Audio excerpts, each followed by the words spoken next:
Hello again. It's day 6 of the PAX video marathon, and today I present to you Jay Shaw from Valve, who is going to talk about Steam, Valve, and of course the Steam Deck. I knew that Steam was going to be attending PAX that year, but I didn't expect actual Valve developers to be present in showing off both the Steam Deck and to answer questions from attendees. I was shocked to find these people here, and Jay graciously gave me 20 minutes of his time to answer so many questions, and this was easily one of my highlights from PAX last year. Please enjoy. Alright, it's Jay, right? Jay, yeah. Jay. So I'll have it here. So, Okay, cool, yeah, it's great. I'm so ignorant. What's your role when Valve Corp, like, what do you do? Oh, okay, that's not ignorant at all. I'm a designer at Valve, so we don't typically have roles, really. We just kind of have areas of specialty. So I'm a designer, and that means a lot of different things. I've worked on Steam, I work on Steam Deck, I'm currently on a game team, so we do a lot of stuff there, but yeah, I'm a designer. Oh, awesome. So were you part of the original consultation process for the Steam Deck? Were you, like, how did the genesis of Steam Deck come through? Is that information you can share? Yeah, absolutely.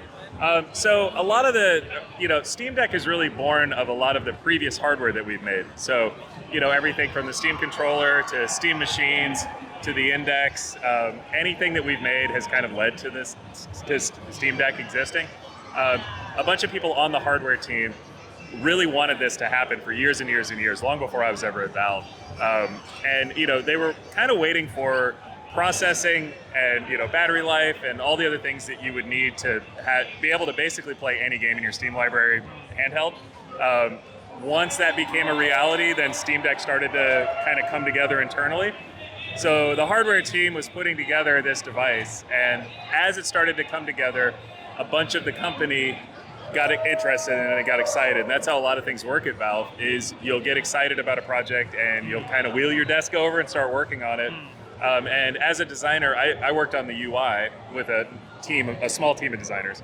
So we started to work on the actual UI and making a version of Steam that will work with a gamepad, basically, like doing a really kind of, that would work for this device really well.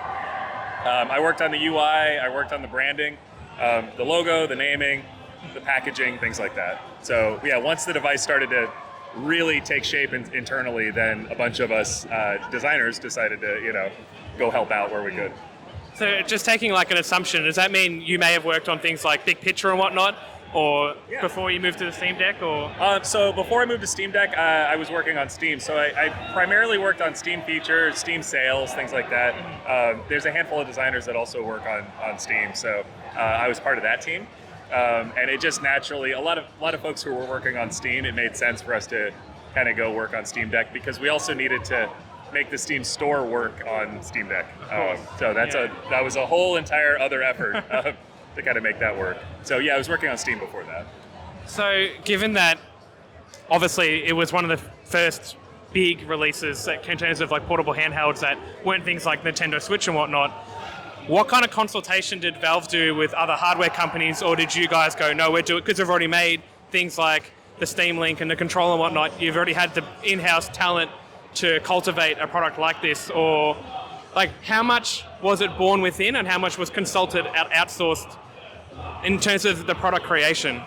Yeah, I would say in terms of design-wise, right? Like in terms of industrial design and just the physical product, that's all internal. Obviously we've got a lot of people working at Valve that have come from other companies, have worked on other hardware products outside of Valve before, so they brought a level of expertise in. But we didn't really consult externally in the handheld market. Obviously, that team has taken a lot of what they've learned over the years, being just even consumers of handheld devices, and folded that into how Steam Deck took shape. But yeah, really all of that was all internal. I mean, our partnership with AMD was very, very important in terms of getting the compute and all of the processing and whatnot together for the device. So we worked with them directly, and they came up with a custom APU which powers the Steam Deck.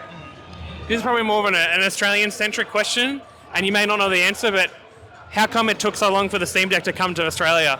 I know the answer. Okay. It's boring. It's very boring. Oh, okay. But it's true. Honestly, it was just logistics. Yeah. It took us 2.5 years. That's how old the Steam Deck is. It took us 2.5 years to get in place all of the different mechanisms to sell directly in Australia. We really wanted to do it right. So we needed everything from warehousing to the pipeline from the factory to here, to having support set up, all the financial due diligence, all of that. It just took us that amount of time to finally be set up in Australia. Now that we are, the good news is future products that we make, we're hoping for day one Australia releases to coincide with the rest of the world, because we have now the foundations and all of the infrastructure in place to do that. So yeah, and I guess like Australia, unlike other more densely populated countries, has that technical challenge because we are so sparsely populated. So it's not just like obviously in the States, way more people, much easier to sell. I'm guessing you've already had pipelines that already existed there from the get-go, from when you started selling hardware in that region. Yeah, absolutely. I mean, we're in the States, and so that's a lot easier to do. Australia, it's not that Australia is uniquely difficult or anything. It's just the reach from Seattle, Washington to Australia, it's long, and it definitely is something we haven't been able to do until now. But now that it was worth the work and worth the effort, and so it's hopefully very easy from here on. Absolutely. Well, I might be prying, but you said that obviously now it's all set up, it might be better for future releases of hardware. Are there any?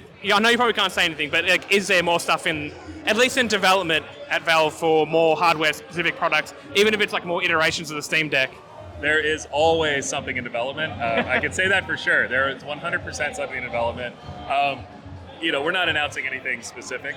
It's all right. I'm okay. Oh, we're all good. Yeah, sorry. Keep going. So we're not announcing anything specific today, obviously. Yeah. But I will say all of the hardware that has led to Steam Deck, Steam Deck is based on all the hardware we've done until now, and Steam Deck has informed a lot of the hardware that we will be making going forward. So there's plenty in the pipeline, and we'll figure that out as we go. But it's kind of a non-answer because we're not announcing anything. Of course, yeah. But it's interesting regardless. But we are very, very enthusiastic about Steam Deck, the future of Steam Deck, and quite honestly, just the future of Valve hardware. Like we're really excited about it. It feels like Valve, it was kind of maybe, I don't know how it worked internally, maybe you can give me more insight. The hardware side started a bit of an interest, and now it's obviously grown into multiple products cultivated into the Steam Deck. You've got the Index as well, which are probably the two biggest products that are current. Right.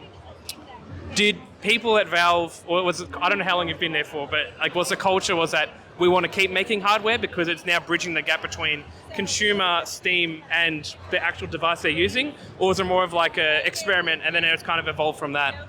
Well, I mean, honestly, the reason we make anything at Valve is because we're solving a problem for customers. That's literally, it almost sounds like that's marketing speak, but it isn't. If we're solving a problem for customers and for users, then it's worth doing. Steam Deck was solving the problem of making your Steam library more valuable in more places, right? Like that's its overriding goal. That's all that really mattered was, can we make your Steam library more valuable? With VR, we're solving a completely different set of problems, right? And that's something else. So, I mean, I think internally there's always this appetite to solve problems, and hardware is just a place you can do that kind of work. One of the things we learned with Steam Deck is that we were on the right path. That it turns out that gamers do want to take their PC libraries and play them somewhere else. They would like to, people love playing on desktop, and that's awesome. That's, most PC gamers are going to play on desktop because that's just a form factor that makes a lot of sense. But it also turns out that a ton of gamers would like to take that same library and go on the couch or hop on the bus or be on a plane with it or whatever. So we learned that we were on the right path with that assumption. There are a bunch of other assumptions a bunch of other problems we're trying to solve and assumptions we're kind of making internally, and hopefully that turns into something good. But it could be software, it could be hardware, it could be Steam features. I mean, all of the thinking is kind of melded into one thing, really. It's like we just recently shipped an update to Steam Families, right? So yes, I did see that. So our family, I worked on that too, and it was like, awesome. But that was a problem we were trying to solve with, we really wanted that feature to be as good for the customer as humanly possible, and what we had wasn't quite there. But a lot of that was born of us using Steam Deck and our customers using Steam Deck and us hearing people in the same household going, I've got my kids, I've got me, and I've got my partner, and we're all trying to play in this library, and it's not working the way we really want it to. Can you fix this for us? And then we said, yeah, let's work on that. So a lot of times, something like Steam Deck will inform, Steam features, things like that. That's really... Sorry, I'm loving picking your brain. I can keep asking you questions all day. Was there attitudes looking at existing hardware like the Nintendo Switch and then being like, that's an interesting way to look at the product, or was it always a drive to be, we want to be able to provide a portable library for end users, consumers? How much of that product, like Nintendo, influenced something like the Steam Deck? I mean, Nintendo Switch, love Nintendo Switch, by the way. I wouldn't give mine up for anything in the world. That new Zelda game is outstanding. But I would say that just the idea of a portable, right? It's not that novel. I mean, there've been portable, gaming devices for a long time. I still have an Atari Lynx sitting around somewhere. So they've been around for a while. It's just the being able to take your Steam library everywhere and have a powerful portable PC.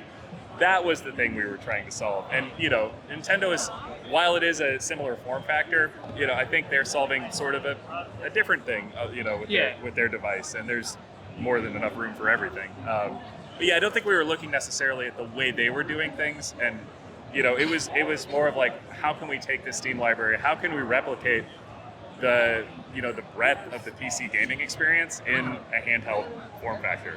That was the big challenge, right? It's how can we get enough processing? How can we make sure the battery lasts long enough for some of these more demanding games?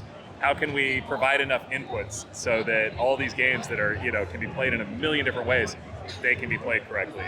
That was more what we were kind of looking for. I'm going to switch gears for a bit and ask more about Valve, internal culture and just the way you work. Obviously you've heard, people, you hear things about how it's very horizontal. There's the structure isn't always hierarchical in the sense that people choose to work on projects and collaborate, and it's not so much people giving direction. There's obviously roles for that regard, but there's not you have to do this because I'm telling you to, it's because you want to. What's your personal experience working at Valve, and just more about yourself, I suppose? What is your favorite part about there? And is it the teamwork? Is it the team members? Is it the people themselves? Oh, yeah. Tell me about the culture in more of a general sense. Yeah, totally. I mean, you're right. Everything you said there is correct. I mean, it is a what you would describe as a horizontal or a flat structure, and that doesn't mean that you would just go work on anything that your imagination told you to go work on. That wouldn't make any sense. Typically, we empower each other to be able to choose what to work on based on what do you think is solving problems for customers, and can you get consensus around that problem, and can a group of people get together and try to go solve it together? And if that happens, then you might find some success. I would say, my very favorite part about it, to be honest, has everything to do with the flat structure, in that without a hierarchy, there are no heads to step on, right? Yeah. There's really, me doing good isn't you doing bad. It actually behooves you, if you work next to me, for me to do a good job and for me to learn new things. And that kind of permeates throughout all of the things we work on. So I might be working with somebody who's far, far better than me at 25 different things that I would really love to learn. And that person is invested in me being good at those things. Mm. So whether it's I'd like to learn to write this, this type of code, or I'd like to learn to work in these tools, or I'd like to learn to, just be a better artist or a better game designer or a better UI designer. I'm working around a bunch of people who are far smarter than I'll ever be, and they really want me to be, at their level, which I find that to be it's amazing. You don't get that in a lot of places. No, I mean, just anecdotally for a second, I work in a very similar structure. Oh, cool. And I 100% agree. The idea of working in a collaborative space of we want to solve issues rather than try and just be directed and actually feel invested. Do you feel invested in the things that you do on a day-to-day basis? You really want certain things to be achieved because it's not just the product, but it's actually the people around you. I guess they're always empowering you as well. Yeah, 100%. And I mean, at the end of the day, our users, our customers, those are our bosses. If we're doing a good job, we're solving problems for them, and we're making things better for them. We're either making products that they like to use, or we're taking the products that they're currently using and making them better. So if we're doing that, then we're doing a good job. And there is something as a human being who, I'm also a customer of a lot of different things, I wish companies would treat me that way. I wish they would look at me that way. And that it is honestly how we do look at our users and our customers. Like, we genuinely, those are our bosses. If we're doing something good for them, then we're doing the right thing. So it's kind of refreshing to, feel that way. It's cool that you can like use that introspection of like, I wish I was treated this way, but then we can integrate that into our own product, right? Like it's like our own work streams. A bit about yourself. I'm sorry, this is going for ages, as long as you don't mind. It's all good. Yeah. And I'll try to catch you in the day, but you said you're working on a game. Is that Deadlock? Is that another project or like other stuff you've been put a hand into? Oh, it's nothing we've announced. Oh, okay, cool. Have you worked on other stuff that has been announced, just as a curious factoid, or? That's okay, cool. Go for it. Just as much time as you like. Yeah. Let's do a couple more minutes and then, yeah. Okay. Oh, I see. No, you're fine. I'm also helping demo.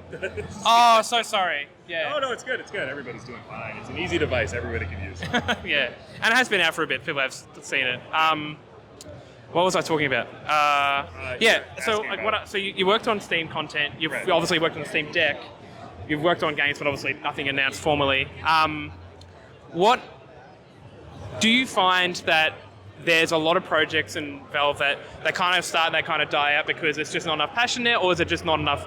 Like, I'm talking more about games now, not so much like software solutions. Yeah, tell me about that. Like obviously, I know that you guys work on stuff and it doesn't seem like a day, which is fine because obviously there needs to be a passion there. So, you give any commentary about that? I mean, not much other than to say, truth be told, if a project isn't going to make it, it is truly because as a company, as a group, as a collective, we didn't really believe that it was doing anything new or innovative. We didn't believe that it was exactly what we wanted to, we wanted customers to have in their hands. And it's not that, you'll make something and go, oh, we don't think it'll be successful. It's not like that. It's just, at some point you try things out, and if it's not working, you can keep trying, or you can pivot and you can change and you can do whatever you want. Everybody is working on something, I promise you. And inside of that building, everybody's on some project. But yeah, I would say things usually, if they're going to die inside of Valve, it's probably for good reasons. It's probably because that group of people working on it just decided, you know what, this isn't quite the right thing. Let's go work on something else. Yeah. And that's how that works. Last two questions, and I'll let you go back. Yeah, no worries. Thank you so much, Jay, for the interview and everything. Is there something? Two things. Is there something that you'd like to? What is the thing that you've worked on that you were the most proud of, that has contributed to anything that's been released? And do you have very big ambition for what's coming in the future? Yes and yes. Honestly, I know that's a little on the nose at the moment, but my favorite thing that I've worked on is Steam Deck. I absolutely love this product. This is a device that I use. It's changed the way that I kind of interact with PC gaming, and I play more games now than I ever have in my life. My kids have Steam Decks. My wife plays Steam Deck, and I love it. I think it's a really cool device. So I'm very much most proud of that. And I was a small part of the team that worked on it, but just, I love what we did with it. I think it's really cool. And I'm honestly looking forward to, kind of more of that in the future. The thing that I'm the most excited about, though, I think in the future, and this isn't going to be terribly exciting, but there's a lot of work we are currently doing and we continue to do on Steam that I think is of great value to customers, I think to partners, to developers who are making games. I think we can continue to work really hard to be the absolute best place for that, the best home for PC gaming. And I really look forward to that. Every time we ship a new feature, even if it's something small, if it improves the lives of gamers and partners and whatnot, just by a tiny %, it feels good. It feels like really good work. And there's a ton of that we're working on right now. So I'm excited about that stuff. That's awesome. I mean, and as a customer, every time I see things like the family sharing thing that you just released, I'm just like, Valve didn't have to do this, and they just did, and it's just a win for everyone. It just makes sense. I'm glad that you like it. So thank you so much. Absolutely. Thank you very much. Thank you so much, Jay. Yeah. You have a great rest of your PAX. You too. Appreciate it.